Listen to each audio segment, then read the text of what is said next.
എല്ലാവർക്കും പ്രിയാസ് കുക്കിംഗ് വേളിലേക്ക് സ്വാഗതം. നമുക്കിന്ന് ബജ്ജി ഉണ്ടാക്കാം. കായ കൊണ്ടുള്ള ബജ്ജിയാണ് ഉണ്ടാക്കുന്നത്. അപ്പോൾ അതൊക്കെ സാധാരണ റെസിപ്പിയാണ്. നമ്മൾ കുറേ സാധാരണ റെസിപ്പികൾ ഇടുന്നുണ്ട്. എന്നാലും നമ്മൾ അങ്ങനെ ഇടുമ്പോൾ അതിൽ എന്തെങ്കിലുമൊക്കെ പൊടിക്കൈകൾ ചേർത്തിട്ട് അതിൻ്റെ രുചി കൂട്ടാനായിട്ട് നമ്മൾ ട്രൈ ചെയ്യാറുണ്ട്. അപ്പോൾ ഇന്നത്തെ റെസിപ്പിയും അതുപോലെ തന്നെ ഒന്ന് രണ്ട് പൊടിക്കൈകളൊക്കെ നമ്മൾ ചെയ്യുകയാണെങ്കിൽ സാധാരണ റെസിപ്പിയും നമുക്ക് നല്ല രുചിയുള്ളതാക്കി മാറ്റാനായിട്ട് സാധിക്കും. അപ്പോൾ നമുക്ക് ഇന്നത്തെ ഈ ഒരു റെസിപ്പിയിലേക്ക് പെട്ടെന്ന് തന്നെ പോകാം. അപ്പോൾ കായ ബജിക്കായിട്ട് നമ്മൾ എടുക്കുമ്പോൾ എപ്പോഴും നല്ല ഒരു വണ്ണുള്ള സൈസ് കായ എടുക്കുക കേട്ടോ. അപ്പോൾ നല്ല രസമായിട്ട് ഭംഗിയായിട്ട് മുറിക്കാനായിട്ട് പറ്റും. ഇതുപോലെ നന്നായിട്ട് കനം കുറച്ചിട്ട് മുറിക്കണം, അത് പ്രത്യേകം ശ്രദ്ധിക്കണം കേട്ടോ. അതുപോലെ നമ്മൾ ചപ്പാത്തിയൊക്കെ പരത്തി എങ്ങനെയാണ് കനം കുറച്ച് പരത്തുമ്പോൾ ആ ഒരു കനത്തിൽ വേണം ഇത് മുറിക്കണമെങ്കിൽ. ഇതുപോലെ നൈസായിട്ട് മുറിച്ചാലാണ് ഇത് പെട്ടെന്ന് വേവുള്ളൂ, പിന്നെ ടേസ്റ്റും ഉണ്ടാവുക. അപ്പോൾ ഇതങ്ങനെ മുറിച്ചിട്ട് മാറ്റി വെച്ചിട്ടുണ്ട്. ഇനി ഇതിലേക്ക് നമുക്ക് 1 ടീസ്പൂൺ മഞ്ഞൾപ്പൊടി ഇട്ട് കൊടുക്കാം. പിന്നെ ഇതിലേക്ക് കുറച്ച് വെള്ളം കൂടെ ഒഴിച്ചിട്ട് ആ കായയുടെ കറയൊന്ന് സാധാരണ നമ്മൾ കളഞ്ഞെടുക്കണ പോലെ തന്നെ ഒന്ന് ജസ്റ്റ് ഒന്ന് കഴുകി നന്നായിട്ട് ആ കറയൊന്ന് കളഞ്ഞിട്ട് അപ്പം തന്നെ ഒന്ന് വാർത്തിട്ട് ഒരു നല്ല പ്ലേറ്റിലേക്ക് ഒന്ന് മാറ്റി വയ്ക്കാം. നല്ല വെള്ളത്തിൽ വേണമെങ്കിൽ ഒന്ന് കഴുകാം, എന്നിട്ട് മാറ്റി വയ്ക്കാം. ഇനി നമുക്ക് ഇതിലേക്കുള്ള മിക്സ് റെഡിയാക്കാനായിട്ട് ഒരു ബൗളെടുത്തിട്ട് അതിലേക്ക് കടലമാവാണ് കേട്ടോ. കടലമാവ് ഇപ്പോൾ ചൂടാക്കിയിട്ടൊന്നുമില്ല, അങ്ങനെ തന്നെ 2 കപ്പ് ചേർത്ത് കൊടുത്തിട്ടുണ്ട്. ഇനി ഇതിലേക്ക് അരിപ്പൊടിയാണ് കേട്ടോ. 2 ടീസ്പൂൺ അരിപ്പൊടി മാത്രമേ ചേർക്കണം. അതായത് 1 കപ്പ് കടലമാവിലേക്ക് 1 ടീസ്പൂൺ എന്നുള്ള അളവിൽ നമ്മളിപ്പോൾ 2 കപ്പ് കടലമാവിലേക്ക് 2 ടീസ്പൂൺ അരിപ്പൊടി ചേർത്തിട്ടുണ്ട്. ഇത്രയും ചേർത്താൽ മതിയിട്ട്, അധികം അരിപ്പൊടി ആയാൽ ടേസ്റ്റ് ഉണ്ടാവില്ല. പിന്നെ ഇതേ 2 വെളുത്തുള്ളി, 2 അല്ലി വെളുത്തുള്ളി, വലിയ സൈസ് അല്ലികളാണ് കേട്ടോ. അത് ഇതുപോലെ ഒന്ന് ചതച്ച് നന്നായിട്ടൊന്ന് ചതച്ചെടുക്കുക. നല്ല ഫൈനായിട്ട് ഇതുപോലെ ചതച്ചെടുത്തിട്ട് അപ്പോൾ തന്നെ അതിലേക്ക് നമുക്ക് ഇട്ട് കൊടുക്കാം. ഇതൊരു നല്ലൊരു രുചി കൂട്ടുന്ന ഒരു ഇൻഗ്രീഡിയൻ്റ് ആണ് കേട്ടോ. ഈ ഒരു ഐറ്റം മറക്കരുത്. നല്ലൊരു ടേസ്റ്റ് നമ്മുടെ ബജ്ജി അല്ലെങ്കിൽ പ്ലെയിനായിട്ട് കിടക്കും അതിൻ്റെ ആ മസാല. അപ്പോൾ അതിനൊരു നല്ലൊരു ഫ്ലേവർ വരാനായിട്ട് ഒന്നാമത്തെ നമ്മൾ ചേർക്കുന്നത് ഇതാണ്.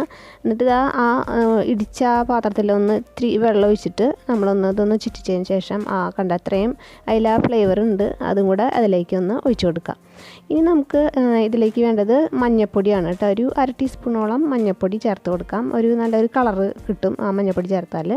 പിന്നെ മുളക് പൊടി ചേർത്ത് കൊടുക്കാം. മുളക് പൊടി ഞാൻ ഇവിടെ കാശ്മീരി ചില്ലിയാണ് ചേർക്കുന്നത്. എരിവിനനുസരിച്ച് നിങ്ങൾ മറ്റേ എരിവുള്ള മുളക് പൊടിയും ചേർത്ത് കൊടുക്കാം. ഇപ്പോൾ കളറും കൂടെ കിട്ടാൻ വേണ്ടിയിട്ട് ഞാൻ ഇവിടെ 3 ടീസ്പൂൺ കാശ്മീരി ചില്ലി പൗഡർ ചേർത്ത് കൊടുത്തിട്ടുണ്ട്. അപ്പോൾ ഇതിൽ എരിവ് മുന്നിട്ട് നിൽക്കണം കേട്ടോ. അപ്പോഴാണ് നമ്മുടെ ബജ്ജി ഉണ്ടാക്കി വരുമ്പോൾ ഇത്തിരിയെങ്കിലും എരിവ് ഉണ്ടാവുള്ളൂ. അപ്പോൾ ഇതേ ഇനി 1 ടീസ്പൂൺ കുരുമുളക് പൊടി കൂടെ ചേർത്ത് കൊടുക്കുന്നുണ്ട്. എന്നൊരു നല്ലൊരു ഫ്ലേവർ ആയിരിക്കും. പിന്നെ ഇനി നമ്മൾ സ്പെഷ്യലായിട്ട് ചേർക്കുന്നത് സാമ്പാർ പൊടിയാണ് കേട്ടോ. 2 ടീസ്പൂൺ സാമ്പാർ പൊടി ചേർത്ത് കൊടുക്കുന്നുണ്ട്. ഇപ്പോൾ ഇതിൽ നല്ല എരിവുള്ള സാമ്പാർ പൊടിയാണ് നമ്മുടെ. അപ്പോൾ ഇത് ഞാൻ 1 കപ്പിലേക്ക് 1 ടീസ്പൂൺ സാമ്പാർ പൊടി അങ്ങനെയുള്ള അളവിലാണ് നമ്മൾ ചേർക്കുന്നത്. അപ്പോൾ 2 കപ്പിലേക്ക്, അതായത് 2 കപ്പ് കടലമാവിലേക്ക് 2 ടീസ്പൂൺ സാമ്പാർ പൊടി അങ്ങനെ ചേർത്ത് കൊടുത്തിട്ടുണ്ട്. നല്ലൊരു ഫ്ലേവറാണ് നമ്മുടെ മസാലയ്ക്ക് കിട്ടുക കേട്ടോ ഈ സാമ്പാർ പൊടി ചേർക്കുമ്പോൾ. അതിൻ്റെ ഒപ്പം തന്നെ കായം പൊടിയും കൂടെ ചേർക്കണം. ഒരു 1/2 ടീസ്പൂൺ ചേർത്തിട്ടുണ്ട്. പിന്നെ ഇതിലേക്ക് ആവശ്യത്തിനുള്ള ഉപ്പ് ഞാൻ ഇവിടെ 1 ടീസ്പൂൺ 1 കപ്പിന് എന്നുള്ള അളവിൽ ഇപ്പോൾ 2 ടീസ്പൂൺ ഉപ്പ് ചേർത്ത് കൊടുത്തിട്ടുണ്ട്. നിങ്ങൾ ആവശ്യാനുസരണം കുറയ്ക്കുകയൊക്കെ ചെയ്യാം ഉപ്പ്. ഇനി നമുക്ക് കുറേശ്ശെ ആദ്യം ഒന്ന് ഡ്രൈ ആയിട്ട് മിക്സ് ആക്കിയതിന് ശേഷം ഇതുപോലെ 1 കപ്പ് വെള്ളം എടുത്തിട്ടുണ്ട് ഞാൻ. അപ്പോൾ കറക്റ്റ് അളവ് നിങ്ങൾക്ക് പറഞ്ഞു തരാനായിട്ടാണ് ഇങ്ങനെ കാണിക്കുന്നത്. കുറേശ്ശെ ഒഴിച്ചിട്ട് നന്നായിട്ട് മിക്സ് ആക്കിയിട്ട് എടുക്കാം. അപ്പോൾ തീരെ കട്ടയില്ലാണ്ട് ഇളക്കണമെങ്കിൽ ഇതുപോലെ വിസ്ക് ഉണ്ടെങ്കിൽ ഇളക്കി കൊടുക്കുക. ഇടയ്ക്കിടയ്ക്ക് ഒന്ന് തട്ടി കൊടുക്കുക. അപ്പോൾ അതിൻ്റെ ഉള്ളിലേക്ക് കയറിയിട്ടുള്ള വിസ്കിൻ്റെ ഉള്ളിൽ കട്ട പിടിച്ചിട്ടുണ്ടെങ്കിൽ അതൊക്കെ ഇങ്ങോട്ട് ഇറങ്ങിപ്പോകുന്നോളും. എന്നിട്ട് നന്നായിട്ട് കട്ടയില്ലാണ്ട് മിക്സാക്കി കൊടുക്കാം. അപ്പോൾ ഞാനിവിടെ എടുത്ത ആ 1 കപ്പ്, ആ കപ്പിൽ ഫുള്ളായിട്ട് വെള്ളം കേട്ടോ. 1 കപ്പ് വെള്ളമാണ് ഒഴിച്ചേക്കണത്. അത് മുഴുവനായിട്ട് എടുത്തിട്ടുണ്ട്.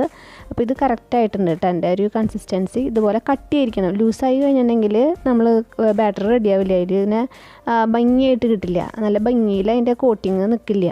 അപ്പോൾ ഇതുപോലെ ഇത്തിരി കട്ടിയിൽ കനത്തിൽ ഇതുപോലെ മിക്സ് ആക്കിയിട്ട് എടുത്തിട്ടുണ്ട്. നമ്മളിതിൽ ബേക്കിംഗ് സോഡ ഒന്നും ചേർക്കണില്ല കേട്ടോ, അല്ലാതെ തന്നെ നല്ല ഭംഗിയായിട്ട് തന്നെ വന്നോളും. പിന്നെ പാൻ വെച്ചിട്ട് ഇതിനെ നമ്മൾ വെളിച്ചെണ്ണയിലാണ് ഇത് ഫ്രൈ ചെയ്യേണ്ടത്. ഡീപ്പ് ഫ്രൈ ആണ് ചെയ്യണത്. വെളിച്ചെണ്ണയിൽ ഫ്രൈ ചെയ്യുമ്പോൾ നല്ലൊരു ടേസ്റ്റാണ്.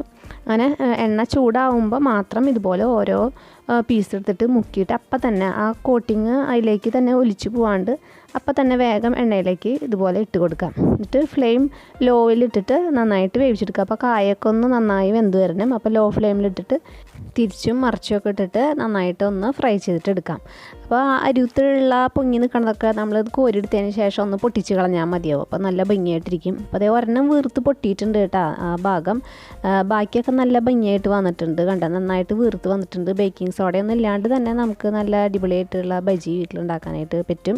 നല്ല ടേസ്റ്റ് ആയിരിക്കും. ആ സാമ്പാർ പൊടിയും ഒക്കെ വരുമ്പോൾ നല്ലൊരു ഫ്ലേവറാണ്. ഒരു കായ നമ്മളെ പ്ലെയിൻ ആയിട്ടല്ലേ, വേറെ ഒന്നുമില്ലല്ലോ, അതിൽ മസാലയോ ഒന്നുമില്ല. അപ്പോൾ അതിലേക്ക് ഈ നമ്മുടെ കോട്ടിങ്ങിൽ നമ്മൾ മാക്സിമം രുചി കയറ്റാനായിട്ട് ശ്രമിക്കുക. അപ്പോൾ ഇതുപോലെ നമ്മൾ ഫസ്റ്റ് ബാച്ച് റെഡിയാക്കി എടുത്തിട്ടുണ്ട്. രണ്ടാമത്തെ ബാച്ചും ഇതുപോലെ തന്നെ നമുക്ക് കിട്ടിയിട്ടുണ്ട് കേട്ടോ. എല്ലാം ഒരുവിധം വീർത്തൊക്കെ വന്നിട്ടുണ്ട്, കണ്ടില്ലേ. അപ്പോൾ നമ്മുടെ ബജ്ജി റെഡി ആയിട്ടുണ്ട്. എല്ലാവരും ഈ ഒരു സ്പെഷ്യൽ ഇൻഗ്രീഡിയൻ്റൊക്കെ ചേർത്ത് ഇതുപോലെ തന്നെ ഉണ്ടാക്കി നോക്കുക. ട്രൈ ചെയ്തിട്ട് അഭിപ്രായങ്ങളെല്ലാം ഷെയർ ചെയ്യാനായിട്ട് മറക്കരുത്. അപ്പോൾ നമുക്കിനി അടുത്ത വീഡിയോ ആയിട്ട് കാണാം.